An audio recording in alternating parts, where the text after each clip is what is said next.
naka-assign dito sa Minor Basilica of the Black Nazarene bilang Parochial Vicar, isa sa mga assistant parish priest ng Quiapo.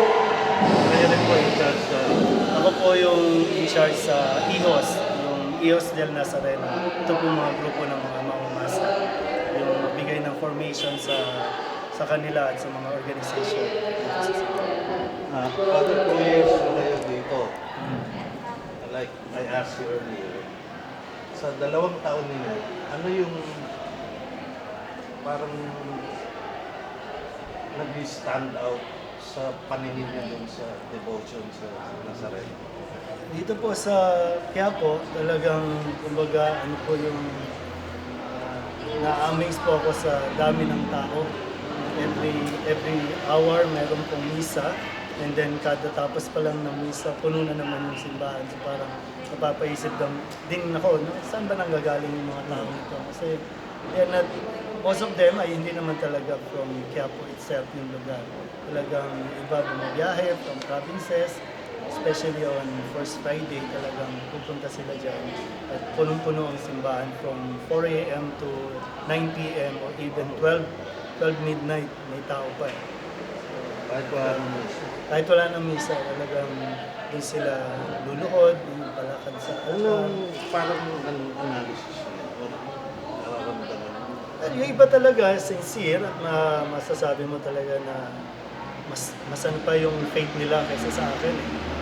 Yung practices nila, the way they execute yung kanilang faith ay kumbaga mas intense pa at mas malalim pa kaysa sa akin na bilang pare. So somehow, they inspire me to be more active sa aking prayer life. Kasi sila talagang kaya magdasal ng Nibina. Like for sa amin, mga pare, minsan sa pagod, makakalimutan yung magdasal. Bagamat nagmimisa kami, pero so of course meron kami personal prayer life na hindi dapat nakakaligtaan. Ba't kaya sila gano'n? Eh, siguro, yun yung hope nila eh.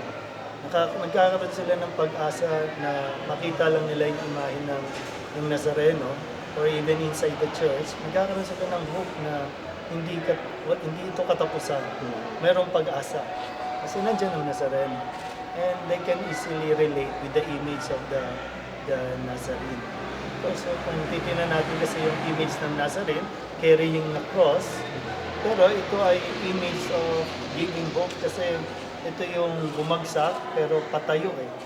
Hindi po ito yung image na bumagsak lang siya, kundi ang image ng Black Nazarene ay isang imahe ng pagbangon mula sa pagkakadapa na hindi binibitawan at hindi sinusukuan yung cross.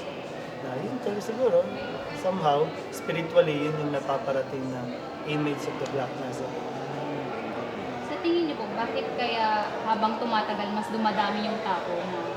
Siguro marami din kasing parang witnessing ba.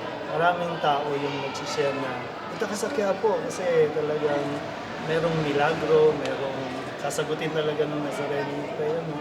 Through their conversion din, personal conversion. And yung iba, out of curiosity, ano bang meron dyan?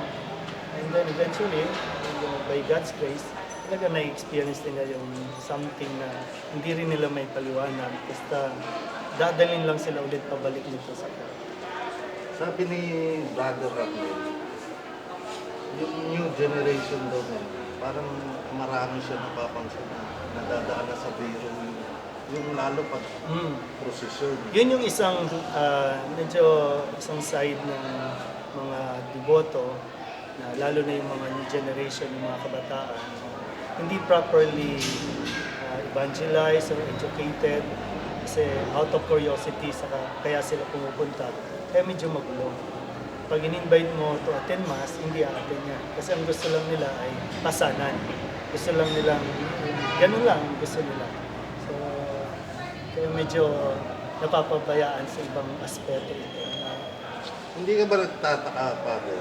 Sabi mo nga, 4 a.m. to 9 p.m. Lamba, araw-araw.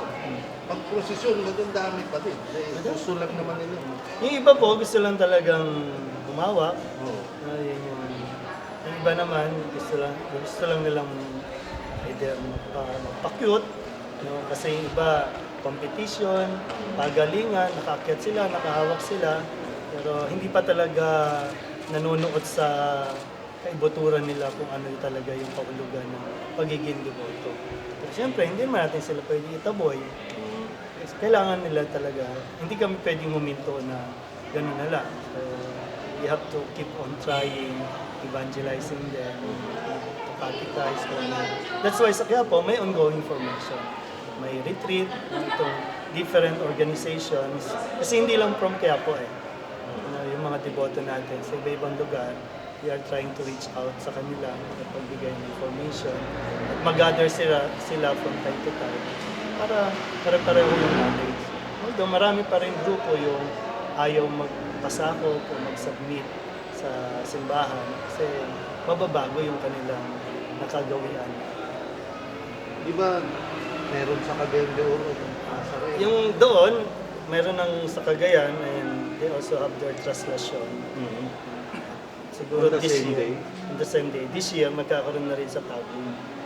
Kasi we donated another image sa Tagum. So, yung mga taga Mindanao, no need to come dito sa Manila kasi they will have their own translation there. May ruta na ba ngayon? Ngayon, same route naman, wala namang binago. Pareho last. Pareho last year. Ang kailangan lang talaga yung sana may mabago ng konti para yung different groups ay talagang mag-cooperate na maging peaceful na. Kasi mayroong ibang grupo na ang intention lang ay basta makaakyat then the rest wala na. Kailangan matutong magkaisa ito para talagang prosesyon yung mangyari. Hindi yung unahan ng unahan makasampa. Kasi hindi yun ang goal ng isang deboto. Di ba parang reflection din ng trap mentality? Parang gano'n, na kailangan tatapakan sila. Yun yung isa sa kailangan namin may unawa sa mga deboto na hindi gano'n ang gusto ng Nazareno. Gusto niya, siyempre, mas nababago yung buhay mo. After ng posesyon, may nabago ba o same as last year? Parang ano ba nangyari? So, parang sabi ko nga, 3 uri ng tao yung pupunta dyan. Yung deboto, na talagang nagdadasal. Pangalawa, yung panatiko, mas mahalaga lang sa kanyang posisyon kaysa yung sa magsimba. At yung pangatlo, yung mga panggulo. Manggugulo lang. Kasi yun po, yung pa yung isa na dinidiscourage na. Lalo na kaya po yung first procession, Thanksgiving procession, ay naging December 31. Kasi pag January 1, lasing na yung nag-iinuman na yan, New Year. So, December 31 ng morning, doon ang unang labas. Ano oras yun? 3 a.m. Yung Thanksgiving. Thanksgiving. Parang dry run yan. Parang yun yung pinaka. Same route. Hindi naman pupunta sa Luneta. Saan yan? Dito lang. Ito lang. From church and then paligid nito. Same ruta, pero except yung sa side ng Luneta. Tsaka ano yata ng ihos yung parang practice na rin. Parang kumbaga pinaka-driver. Drill. Oo. Abutin niya ng mga Yeah. 12 or 1 p.m. Ilang oras yung last year? From Luneta o ano? Yung regular na fees. Yung translasyon, 18 hours last year.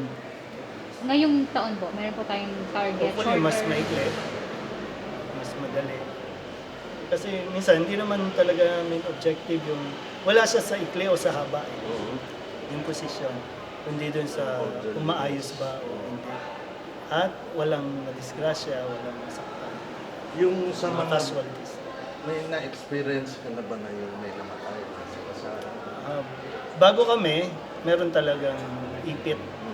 At yun nga, yung isa, yung during translasyon, medyo may sakit talaga sa puso, nagpumilit pang umakyat.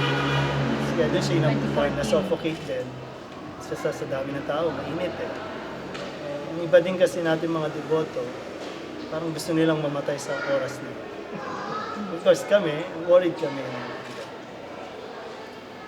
baka more Yun ang kanilang faith So, hindi naman din natin pwedeng questionin o basta i-judge. Ilang taon ka na pa doon?